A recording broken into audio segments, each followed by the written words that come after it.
Well, hello again. I am Hair Kelley, a missionary to Pennsylvania, working at the Foundry Church. And today I have a special treat. Decided to do something different. This is my second video newsletter. And I have with me Bettina Burns, who is one of my former students. She is my first intern, and she is a graduate of Widener University. And I thought it'd be a good idea to bring her here and have an interview about what she's done and where she is now. So hi, tell them a little bit about yourself. These are all my supporters across the United States. Oh, well, mostly in South Carolina. Well, currently I am working as a nurse in Morgantown, West Virginia. I did graduate from the School of Nursing in 2014.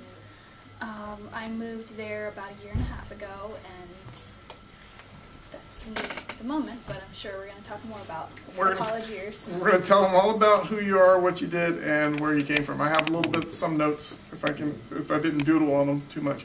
Bettina was actually one of the core reasons and core supports of doing the Logos student ministries at Widener University. I'm going to say I couldn't do what I did at Widener without her. So God sent her to me at the right time, at the right place, and we're going to find out why she came according to her story, because I could tell you mine, but I want her to tell her story. So Bettina, let's start with the simple question.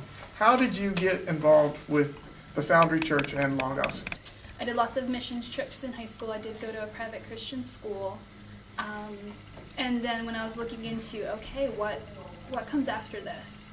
You know, what is my life to be about?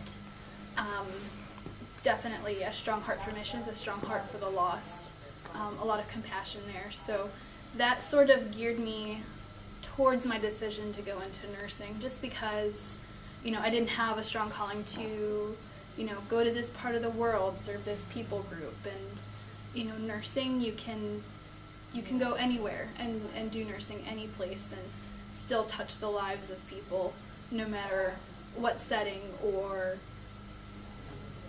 what part of the world you're in. So I looked into different schools for nursing, and just from my family situation, going close to home was best.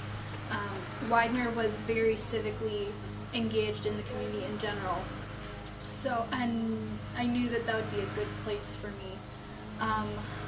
One of the other draws towards Widener was they had an ROTC program, which I was going to use to pay for school, do education, do some additional service in that way. So that's sort of how I came to Widener. And then part of the reason also for choosing a secular college was that, you know, I'd grown up in the social norms of Christianity. Mm-hmm. You know, this is what is expected of you, and I felt the need to kind of move out of that in a way to, you know, see, okay, how much of this is actually real to me? How much of this is what I've chosen for myself? How much of this is what I've inherited from my parents? How much of this is just, okay, this is the expectation, let's please the people and do... The high school you went to was the Christian Academy. Yes. Okay. So that was one of the other draws towards moving to a secular college in terms of looking for schools. You know, being able to be around people that are what they say. If they were a Christian, they were a Christian. If they weren't, they weren't. It wasn't a pressure of, you're at a Christian school, you gotta have to kind of put on these values.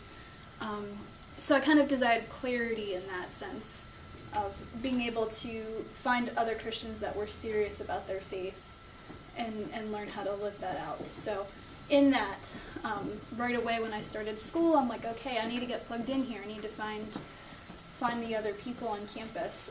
So the first month or so, I kind of looked around.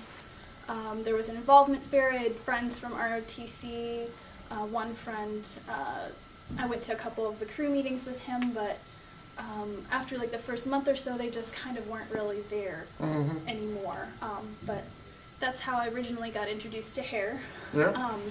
My parents knew some of the Foundry members and leadership from years past, and there was just a little bit of history there. So A little bit. I've heard stories from Chuck. Yeah.